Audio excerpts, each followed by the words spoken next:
Hi hello నేనండి మీ అరుణాని. నేను చూపించేది కృష్ణానది అండి. ఇది గొల్లపూడి అండి. విజయవాడ నుంచి గొల్లపూడిలో ఉన్న రేవండి. మరి వరద ముప్పు అయితే మాత్రం చాలా ఉందని చెప్పి ఫస్ట్ హెచ్చరిక కూడా ఇచ్చారండి. అయితే చూడండి వరద ఎంత బాగా వచ్చిందంటే ఇంకా చాలా స్టెప్స్ ఉండేవండి. స్టెప్స్ అన్నీ కూడా మునిగిపోయినాయి. ఒక జల్లిళ్ళలాగా ఉండేది, అటువైపుకి వెళ్ళడానికి కూడా ఉండేదన్నమాట. అలాంటిది స్టెప్స్ అన్నీ కూడా దగ్గరికి వచ్చేసేసాయి అన్నమాట. వరద ముప్పు చాలా ఉందని చాలా హెచ్చరిక అయితే మాత్రం జరిగింది. వర్షాలు లేకపోవడం ఎంతైనా మన అదృష్టం అనే చెప్పుకోవచ్చండి. మరి వర్షాలు ఉన్నట్టయితే ఆ వరద నీరు ఈ నీరుతో ఇంకా చాలా ప్రమాదం జరిగేది. లాస్ట్ ఇయర్ కూడా ఈ రోజుల్లో అయితే చాలా అంటే చాలా ప్రాబ్లం ఫేస్ చేసామండి. ఇంకా ఆ భయం కళ్ళ ముందు నుంచి అలానే ఉంది. ప్రకాశం బ్యారేజ్ డ్యామేజ్ అవ్వడం, పడవలు అక్కడ ఇరుక్కుపోవడం అవన్నీ అందరికీ తెలిసిన విషయమే.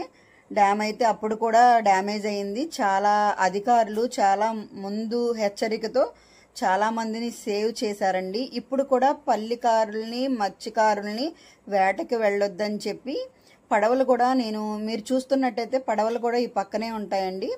పడవలు కూడా పక్కకు పెట్టేశారనమాట. హైలాండ్ ఉంది కదండి, భవానీ హైలాండ్కి కూడా అటువైపుకి వెళ్ళడానికైతే ఇప్పుడు మాత్రం వెళ్ళడానికి లేదండి, ఆపేసేశారు. వరద మాత్రం చాలా ఉద్రేకంగా ఉంది. పైనుంచి వరద నీరు రోజు ఎక్కువగా ఉంటుంది. వర్షాలు రాకపోవడం మన అదృష్టం అనే చెప్పుకోవచ్చండి. చుట్టూ చూడండి, మీకు కనిపిస్తుంది వరద చాలా ఉధృతితో ఉందండి.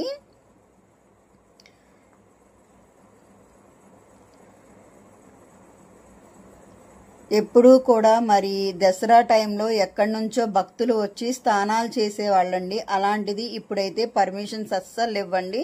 వాటర్ కూడా నెత్తి మీద జిమ్ముకొని కాళ్ళు కడుక్కొని వెళ్ళిపోవడానికి, అది కూడా అక్కడ చాలా మంది సెక్యూరిటీస్ లాగా ఉన్నారు.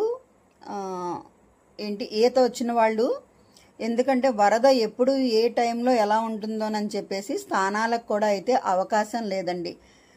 ప్రతి దసరా ముందు ఇక్కడ చాలా అంటే చాలా భక్తులతో రద్దీగా ఉండే ప్రదేశం ఇప్పుడు చాలా నిర్మానుషంగా ఉంది. ఎందుకంటే వరద ముప్పుతో ప్రజలకు ఎక్కడ ఏమీ అవ్వకూడదు అనే ఆలోచనతోనండి ఎవరిని అయితే ఈ దడిదాపుల్లోకి రానివ్వట్లేదు.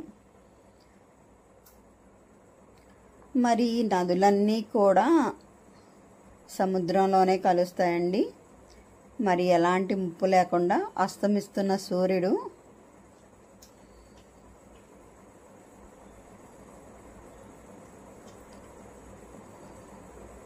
మీకు చూస్తున్నట్టయితే ప్రకాశం బ్యారేజ్ కూడా చాలా దగ్గరగా కనిపిస్తుంది. నేను ఇక్కడ వరకు వస్తేనే మెట్లు పైకి వచ్చేసేయమన్నారండి. అన్ని మెట్లుకి దగ్గరికి వెళ్ళొద్దని చెప్పి.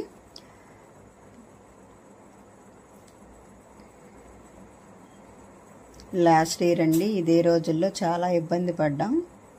మరి ఎలాంటి ప్రమాదం జరగకుండా అందరూ సేఫ్గా ఉండాలని, అందరూ బాగుండాలి, అందులో మనం ఉండాలి అని అనుకోవాలండి.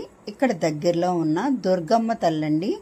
ఆవిడ ఆశీర్వాదం ఎప్పుడూ కూడా అన్ని వేళలా అందరికీ ఉండాలని మరి మనం అందరం కూడా మనస్ఫూర్తిగా కోరుకుంటామండి. తల్లి దీవెనలు ఎప్పుడూ కూడా మనకి ఉంటాయి.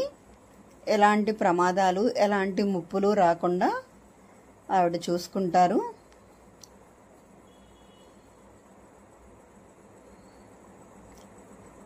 పడవలు కూడా పక్కకు పెట్టేశారండి. హైలాండ్కి వెళ్ళే వాళ్ళకి కూడా పర్మిషన్ లేదు, పడవలైతే ఆపేసేశారు.